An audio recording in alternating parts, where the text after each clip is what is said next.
To prepare for the Final Destination, yeah, I did. We did. So sorry. Yeah, I watched all of them. Actually, on the plane ride up to Vancouver, I started watching them, and it was a bad idea because A, it's a plane, you know, that's a problem, and B, I'm screaming every time someone dies, and I forget that people are sleeping all around me in this plane. Yeah, I had seen all the films growing up, so I knew exactly what I was getting into. But you have to do a little bit of a marathon, which is a heavy diet of deaths. And you try to watch them in all one day. That is, it's almost too much. Yeah. Nice alliteration. Yeah, to prepare for this, it was, for my scenes, there was no preparation. Other than watching the movies and, you know, catching up with everything. But, yeah, what you see is what you get. How do you prepare for laser eye surgery? How do you become, you know, get emotionally into that death scene? So there was no preparation. It was just, all right, speculum in my eye. Let's get ready to die. I just told my friends, can you just Jackie's method. Just punch me in the face a few times.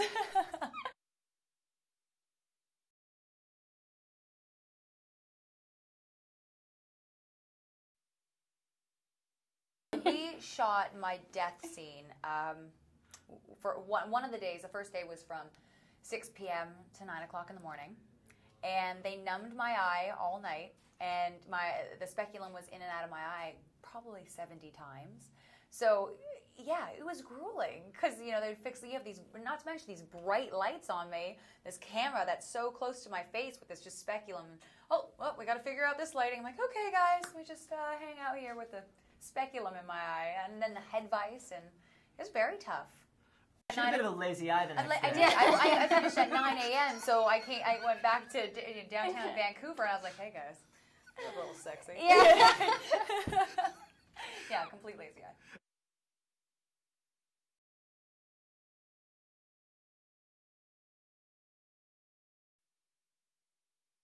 It was exciting, actually, because, again, I'd seen all of these films, and I knew very much the rules of Final Destination, and so this is a bit of a new element to the franchise, someone that tries to change fate.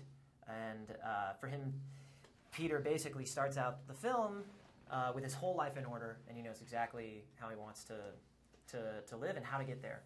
And then these terrible things happen that he can't explain, but he has to find an answer, and in doing that, he gets dark, which is really fun. Yeah, it was really fun, and it was cool to play, you know, all different spectrums of the human personality. It was a challenge.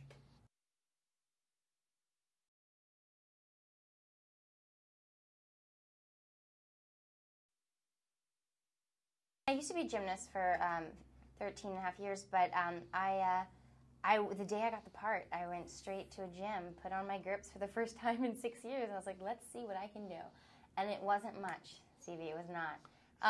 So I decided to spend like about 3 weeks just building up my muscle. So I just conditioned for like an hour in the morning, an hour at night. And then after 3 weeks, I was like, okay, now I built up this muscle, like let's see what tricks I can still do. And so I started doing, you know, 3-hour workouts about 5 or 6 days a week. And it didn't all come back, but a lot of it came back. It was pretty exciting.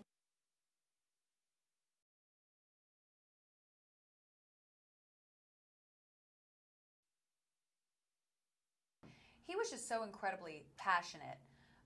Stephen Quayle is incredibly talented, and he's always thinking 30 steps ahead. And when I found out that I was cast for this movie, it was incredibly daunting and a little intimidating to know, okay, Stephen Quayle has worked alongside James Cameron on The Abyss, Titanic, Avatar, so he wanted to prove himself, and he did. He nailed it, and he took each and every one of us out to dinner, you know, spent some time with us, got to know us. And he was just honest in a good way. And, you know, those grueling hours, he was the kind of guy who said, I'm passionate about this. I love it. I love what I'm doing. I don't care how tired I am. I love this movie, and I love what's going to happen in this.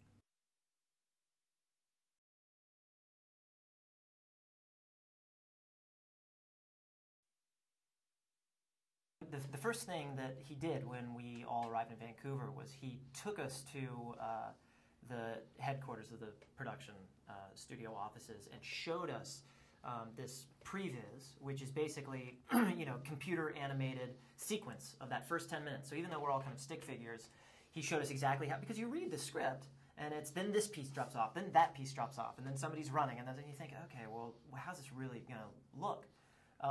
And from that minute on, we knew we were in good hands.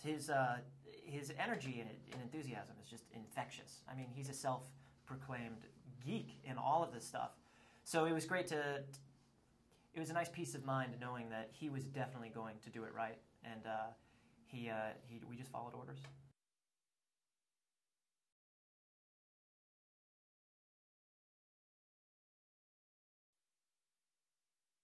They were just great with the gymnastics because they knew how all these tricks were still pretty new for me again, and that I could only probably do them 2 to 5 times.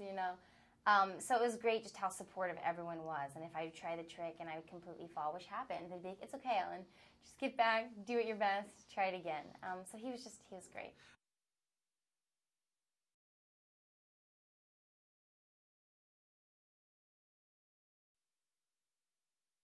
FD4 in the pool with that boy who gets, let's just leave it at that. It's so gross, right? It's disgusting. I still just remember from the first one, the girl just stepping onto the street and getting hit by it just comes out of nowhere, and everybody. I literally think I threw my popcorn. That one always haunts me.